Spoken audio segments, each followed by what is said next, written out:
여러분, 안녕하세요. 잘 지내셨어요? 김명희 문학TV. 저는 시와 소설을 쓰는 김명희입니다. 오늘은 2024년 서울신문 당선작 첫 번째 서울 늑대 이실비 당선자의 작품으로 여러분과 함께 감상해보는 시간을 갖겠습니다. 서울 늑대 이실비. 사랑을 믿는 개의 눈을 볼 때 내가 느끼는 건 공포야. 이렇게 커다란 나를 어떻게 사랑할래? 침대를 집어삼키는 몸으로 묻던 하얀 늑대. 천사를 이겨먹는 하얀 늑대. 흰 늑대, 백 늑대, 북극 늑대. 시베리아, 알래스카, 캐나다, 그린란드. 매일 찾아가도 없잖아. 서울에서 만나, 서울에서 헤어진 하얀 늑대. 이제 없잖아. 우린 개가 아니니까 웃지 말자. 대신에 달리자. 아주 빠르게. 두 덩이의 하얀 빛. 우리는 우리만 아는 도로를 잔뜩 만들었다. 한강대교에서 대교까지 발 딛고 내려다보기도 했다. 미워하기도 했다. 도시를, 강을, 투명하지 않은 물속을, 밤마다 내리는 눈, 까만 담요에 쏟은 우유, 천사를 부려먹던 하얀 늑대의 등. 내 등이 보고 싶어. 자고 있을 것 같아. 숨 고르며 털 뿜으며 이불 바깥으로 새어나가는 영원. 목만 빼꼼 내놓고 숨어다니는 작은 동물들. 나는 그런 걸 가져보려 한 적 없는데 하필 너를 데리고 집에 왔을까? 내 몸도 감당 못하면서. 우리는 같은 멸종을 소원하던 사이. 꿀린 무릎부터 터진 입까지 하얀 늑대가 맛있게 먹어치우던 죄를 짓고 죄를 모르는 사람. 혼자 먹어야 하는 일 앞에서 천사는 입을 벌려 개처럼 웃어본다. 어떤가요, 여러분? 서울 늑대. 이 시는 제가 읽으면서 참 많은 생각을 하게 했던 시 중에 또 하나예요.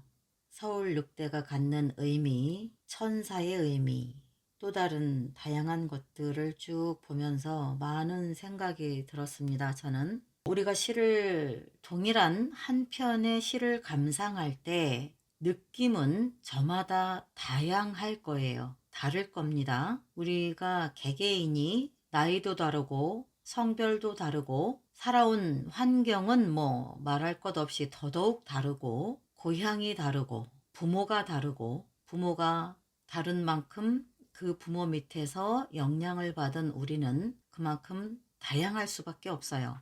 어떤 것을 대할 때. 그래서 여러분이 시를 감상할 때는 정답은 없다는 것을 항상 염두하시고 시를 감상하는 것이 좋습니다. 이 시를 통해서 다른 분들은 어떤 느낌을 가졌는지 모르겠어요.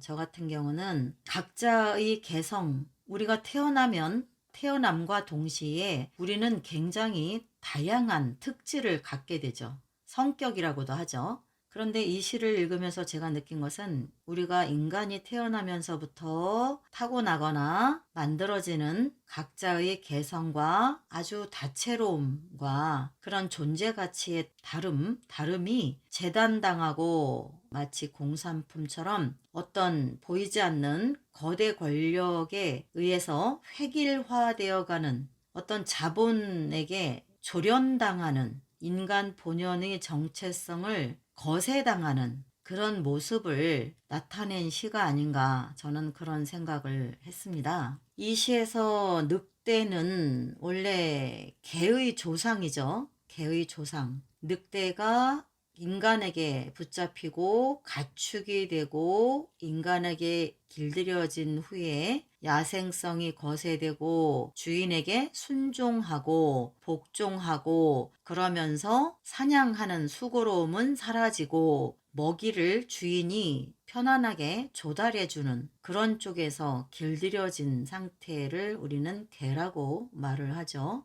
그렇게 보면 문명의 중심인 서울, 즉 도시로 개가 오면서 야생의 늑대도 이미 늑대가 아니게 되는 그런 결과에 다다르게 되죠. 그러다 보니까 하나의 동일성으로 길들여지고 획일화되는 인간의 모습을 이 시 안에서 찾아보게 된다는 것이죠. 먹이를 주는 주인, 즉 강자에 의해서 또는 어떤 강한 권력이나 힘에 의해서 조련되어 가는 인간의 그 야생성 또는 인간 본연의 특이한 개성, 저마다의 색깔이 다 사라져 간다는 것이죠. 그런 생각을 저는 이 시를 통해서 해보게 됩니다. 자, 그러면 본문을 한번 볼게요. 사랑을 믿는 개는 눈을 볼 때 내가 느끼는 건 공포야.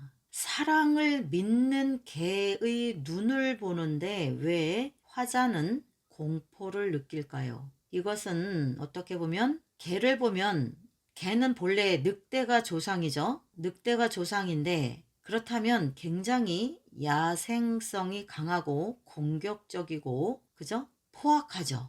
성질이 포악합니다. 그런데 사랑을 믿는 개의 눈이 되었다. 동물 같지 않은 거죠. 인간처럼 인간만이 사랑을 서로 표현하고 그렇지 않나요? 물론 개들도 암컷 수컷 사이에 뭐 사랑을 표현하기도 하지만 발정기에 특히 국한되는 경우가 많죠. 그죠? 그런데 사랑을 일상 속에서 발정기가 아님에도 사랑을 주고받고 확인하고 느끼기를 원하는 그런 동물은 유일하게 인간뿐일 겁니다. 그런 면에서 볼 때 사랑을 믿는 개는 이미 그 야생동물의 본성을 잃어버린 또 다른 인위적인 길들여짐이 한 겹 더 씌워진 그런 상태의 개를 나타내는 거죠. 그럴 때 내가 느끼는 건 공포야. 화자가 느끼는 건 공포라는 거죠. 그럼 여기에서 공포는 개를 보면서 무서운 것이 아니라 개가 변화되어진 상태를 보면서 과연 이래도 되는 것인가 라는 공포를 느낀다는 것이 아닐까. 저는 그렇게 생각이 듭니다. 이렇게 커다란 나를 어떻게 사랑할래? 침대를 집어삼키는 몸으로 묻던 하얀 늑대.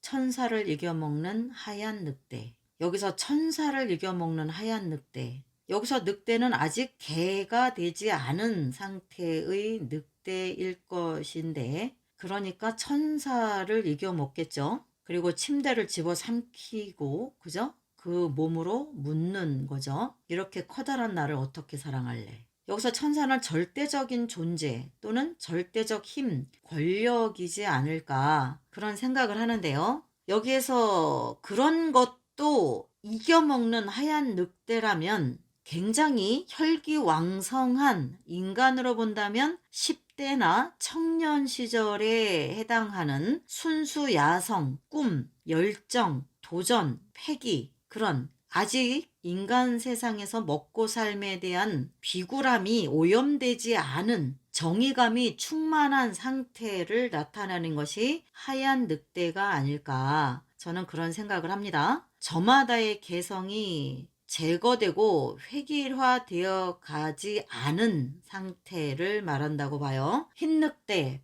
백늑대, 북극늑대, 시베리아, 알래스카, 캐나다, 그린란드 매일 찾아가도 없잖아. 서울에서 만난, 서울에서 헤어진 하얀 늑대 이제 없잖아. 여기서 헤어졌다는 것은 아마 서로가 서로에게 유기된 순수를 이야기하지 않나 그렇게 저는 생각을 합니다. 우린 개가 아니니까 웃지 말자. 여기서 우린 개가 아니니까가 뭘까요? 우리는 길들여진 대상들이 아니다. 순수한 우리 자체의 우리들이다. 그러니 개처럼 인간과 오래 살고 길들여지다 보니까 유일하게 인간만이 웃을 수 있는데 그 웃음조차 답습하고 닮아가고 길들여지고 있는 그런 개가 되지 말자는 의미도 포함이 되지 않나. 거울 효과라고 하죠. 그 개들은 또는 개나 고양이나 아마 그래서 우스갯소리들을 하죠. 개는 인간을 보면서 본인이 인간일 것으로 착각하며 살아간다고 하죠. 그리고 또 하나는 사랑하는 대상과 대상은 서로 닮아간다. 거울 효과라고도 하죠. 인간이 개를 기르면서 예쁘고 귀여우니까 늘 웃고 맛있는 먹이를 주고 쓰다듬어 줄 때마다 그 개도 굉장히 안정되고 충분히 흡족함에 대한 그런 안정감을 느끼면서 공격성은 그만큼 거세되고 그 대신 순종할 줄 아는 다양한 몸의 신호를 장착하게 되겠죠. 그 중에 같이 웃는 것도 개가 조련되면서 인간에게 가축화되면서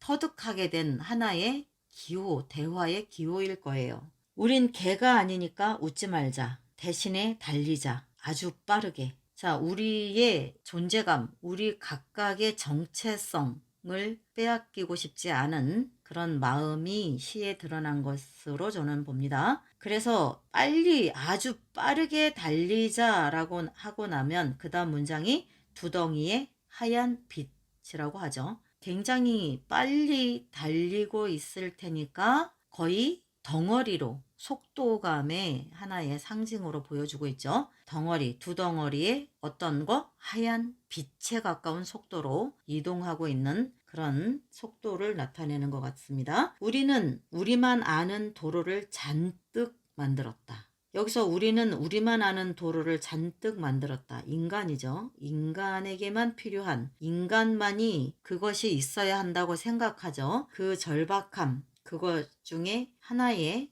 개발된 물건이 도로죠. 도로, 문명이 낳은 산물이기도 한 이야기입니다. 도로를 잔뜩 만들었다. 문명의 이기와 자본의 팽배성을 말하죠. 잔뜩 만들었다. 한강대교에서 대교까지 발딛고 내려다보기도 했다. 미워하기도 했다. 도시를, 강을, 투명하지 않은 물속을. 밤마다 내리는 눈, 까만 담요에 쏟은 우유. 밤마다 내리는 눈과 까만 담요에 쏟은 우유는 거의 동일선상의 대상일 거예요. 밤마다 내리는 눈은 밤은 검은 장막 같죠. 그 위로 눈이 내리고 나면 어떻게 돼요? 덩어리 덩어리 쌓여가죠. 그것을 낯설게 보면 어때요? 마치 칠흑 같은 어둠 위에 뭉텅뭉텅 쌓인 눈들이 그것을 낯설게 보면 마치 펼쳐진 까만 담요에 누군가 확 쏟은 구불구불한 우유의 물성처럼 보일 겁니다. 그것이 낯설게 보기의 하나의 방법이고 표현이죠. 천사를 부려먹던 하얀 늑대의 등. 천사를 부려먹다. 천사를 이겨먹다. 이것은 제가 볼 때 이 청년들의 갓 태어나서 성장하고 아직 이 세상의 획일성, 문명의 이기에 물들지 않은 그런 열정의 인간들이 여기에선 천사, 절대적 존재 또는 절대적 운명임이 획일화되어지게 만들어진 타고난 운명이라고 그 운명을 좌지우지하는 거대 권력 중에도 상위에 있는 신의 절대적 사자들까지도 이겨먹거나 부려먹을 정도로 패기왕성한, 혈기왕성한 청년의 시기에 머물러 있는 거의 폭풍 같은 자신의 열정을 믿고 돌진하는 그런 늑대, 야성을 겸비한 인간을 비유하는 것이 아닐까 그렇게 생각이 들어요. 내 등이 보고 싶어. 자고 있을 것 같아. 숨 고르며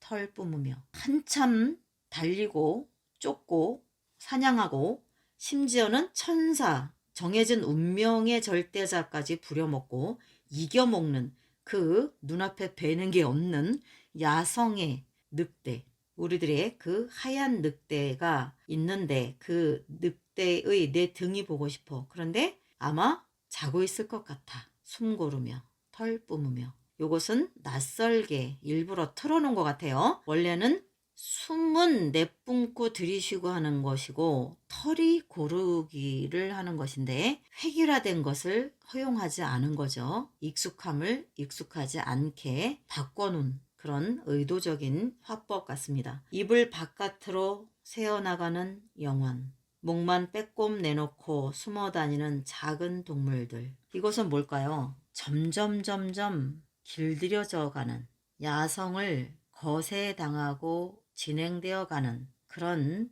부드러운 길들임을 이야기하는 게 아닐까. 이제 청년들이 본인의 혈기왕성한 도전정신과 자신들만의 꿈을 이루려고 세상에 나아가 보는데 어때요? 너무나 많은 것들이 벽을 가로막고, 그죠? 길을 막고, 또는 나는 이 길로 가면 충분히 될 것 같은데 모두가 획일화된 학교, 획일화된 목표, 획일화된 시험, 획일화된 유행, 획일화된 트렌드 속으로 갇혀지고 거세되고 다듬어지고 길들여지고 잘려나가고, 그죠? 그렇게 공산품처럼 우리는 서서히 어떻게 돼요? 보이지 않는 문명, 거대 권력에 의해서 사회, 제도, 관습, 오래도록 인간이 만들어 놓은 그 올무에 갇혀서 이제 하나씩 하나씩 순해지기 시작을 하죠. 가슴 아픈 일이죠. 그죠?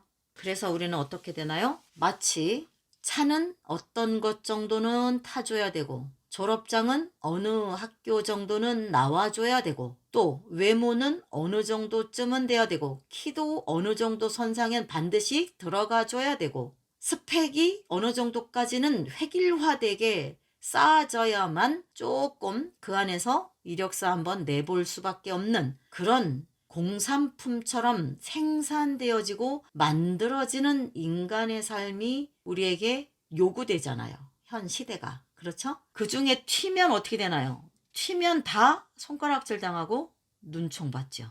그죠? 그러면서 우리는 어떻게 돼요? 점점 야생성이 거세되고, 거대 권력은 어떻게 돼요? 우리에게 무엇을 요구하죠? 정해진 대로, 정해진 길로만 가고, 정해진 꿈만 꾸고, 정해진 목적지로 가고, 모두가 최소한 어떤 연봉이어야 되고, 그죠? 또 결혼 상대는 최소한 어떤 정도의 직장을 가져야 되고, 집을 장만할 때는 최소한 도시의 어느 정도의 평수의 어느 정도의 가격대 정도는 갖고 있어 줘야 나 좀 이런 사람이야 라고 명함을 내밀 수 있다. 그것이 우리 모두가 암묵적으로 만들어지고 획일화되도록 만든 구성원들이죠. 그렇죠? 엄청나게 무서운 제도 속에 우리의 꿈 많고 순수한 아이들이 점점 늑대에서 개로 조련당하는 사회인 거죠. 현재 이 사회가. 어떻게 보면 문명이 화려하고 눈부시고 최첨단의 삶을 살지만 조금 더 깊이 들어가 보면 새롭거나 특이하거나 남다른 부분이 있으면 용납되지 않는 사회, 도태되는 사회. 그것이 현 시대가 아닌가. 나는 그런 걸 가져보려 한 적 없는데 하필 너를 데리고 집에 왔을까? 내 몸도 감당 못하면서. 뭐예요? 내 몸도 감당 못하면서. 그거 뭐죠? 이제 나 역시도 누군가에게, 즉 이 거대한 자본, 이 거대한 시장에 획일적으로 조련당하고 있으면서 내 몸도 감당 못하면서 그런 너를, 작은 유기견을 데려왔을까? 우리는 같은 멸종을 소원하던 사이, 역설이겠죠? 누가 멸종을 소원하겠어요? 그죠? 그러나 획일화되고 구속되고 법제화되고 규격화되면서 규범화되면서 모든 법 속에, 모든 규율 속에 인간이 만든 이 정도쯤은 돼야 해 라는 그 감옥, 그 올가미 속에서 개는 늑대에서 개로, 인간은 굉장히 개성 만점이고 다채로운 모습을 갖고 태어났던 그 많은 인간이 또 다른 거대 권력이 깎아놓듯이 만들어 놓은 그 획일화된 감옥 속으로 서로들 들어가야만 하는, 조련당하는 사회, 그곳을 말하는 거죠. 꿀린 무릎부터 터진 입까지 하얀 늑대가 맛있게 먹어치우던 죄를 짓고 죄를 모르는 사람. 그렇죠? 처음 청년 시절에서는 욱하고 불의를 보면 참지 못하고 이 세상을 갈아엎어야 한다고 야심차게 두 주먹을 불끈불끈 쥐고 나는 생각이 다릅니다 라고 말을 거침없이 하다가 점점 그 발톱과 송곳니와 야성은 어디로 가죠? 뒤로 감춰지다가 결국은 퇴화해버리죠. 왜? 그래야 이 사회에서 살아남고 그래야 먹잇감을 겨우 구할 수 있기 때문이죠. 야생에서는 송곳니와 발톱과 그 사나운 눈, 날카로운 그 주먹들, 공격성이 더 으뜸되어야 살아남고 먹잇감을 장만하는데, 인간이 만든 사회, 이 인간이 만들어 놓은 초원은 어떤가요? 공격하지 말고 이빨 드러내지 말고 재빨리 수긍하고 꽁지 내리고 비굴해져야만 먹잇감을 구하는 사회. 상당히 건강한 초원과는 정반대인 사회. 비정상적인 사회. 그런 사회와 맞붙었던 청년들마저 얼마 못 가 다 하나같이 사냥하고 공격하고 내 야성을 지키고자 하는 그 정신마저 최대한 빨리 내려놔야만 살아남는 사회에 길들여지는 거죠. 혼자 먹어야 하는 일 앞에서 천사는 입을 벌려 개처럼 웃어본다. 혼자 먹어야 하는 일 앞에서 결국 천연의 순수성, 야심, 야성, 건강한 도전, 건강한 공격성은 다 사라지고 다 떠나고 도태되고, 그죠? 천사를 이겨먹고 천사를 부려먹던 개는, 즉 서울 늑대는 이제 없죠. 그죠? 어디에도 없어요. 절대적인 신의 사자인 천사마저도 이제는 어떻게 됐어요? 인간이 만든 이 사회에서 개처럼 웃는 법을 조련당하고 조련당해진 상태가 되어간 거죠. 이미. 그런 시대를 느끼게 하는 전체적인 메시지가 그것을 말하는 게 아닌가. 이 시는 굉장히 상실과 불안, 이렇게 살아도 되는 건가라는 불안, 또는 너나 나나 우리의 개체의 자연스러움과 개체의 다양성이 다 거세된 그런 슬픔. 나다운 나는 어디에도 없는, 너다운 너도 어디에도 없는, 너다운 너와 비슷한 나, 나와 유사한 너만이 살아남을 수밖에 없는 이런 이상한 사회, 비정상적인 사회, 그런 것을 말하는 것이 아닌가 생각이 듭니다. 여러분은 이 서울 늑대를 어떻게 읽었는지 댓글로 다양한 의견들을 달아주시면 저도 한번 읽어보고 생각해 보겠습니다. 심사평 앞부분을 여러분이 읽어보세요. 이 서울신문은 당선작이 2개이기 때문에 제가 나누겠습니다. 당선작으로 이실비의 서울늑대와 조명실을 선정했다. 능숙하고 절묘한 이미지 배치와 전개가 압도적인 작품이었다. 무엇보다 실한 세계를 재구성하는 이름을 이해하고 있었다. 서울늑대는 늑대가 되어 서울을 달리는 두 덩이의 하얀 빛을 통해 가장 내밀한 공간에서부터 드넓은 도시의 이미지까지 아우르며 그 모든 것을 새롭게 만들어냈다. 당선 소감. 누군가는 가만히 있어도 무언가를 끊임없이 잃어버리고, 야생성을 말하겠죠. 가만히 있어도 무언가를 끊임없이 잃어버린다. 본래의 나를 잃어버려야만 무언가 아주 작은 내 영역을 찾아 먹게 될 수밖에 없는 이 사회의 비정상적인 구조, 그런 게 아닐까요? 무언가를 끊임없이 잃어버리고 나는 슬펐다. 슬프고 이해되지 않는 것들을 시로 썼다. 아름답다는 말을 들었다. 그래도 될까? 어둠 속에서 얼굴을 굶기는 사람들, 극장에서 그들이 관람하는 모든 것을 같이 목격하고 싶었다. 겁에 질려도 끝까지 눈을 피하지 않는 시를 쓰고 싶었다. 이 눈싸움을 통해 내가 바라는 것은 무엇인지 점점 알 수 없게 됐다. 나는 시를 계속 쓰는 내가 좋았고 싫었다. 내가 자랑스럽고 창피했다. 이 아래 마지막 부분은 시를 쓰면서 성장해가고, 또는 시를 쓰면서 내 뜻대로 잘 써지지 않을 때의 자괴감, 그런 그 높낮이를 표현한 것으로 보이죠? 자, 여기까지입니다, 여러분. 다음번에는 서울신문 당선작 2번 조명실도 한번 여러분과 상세하게 열어보도록 하겠습니다.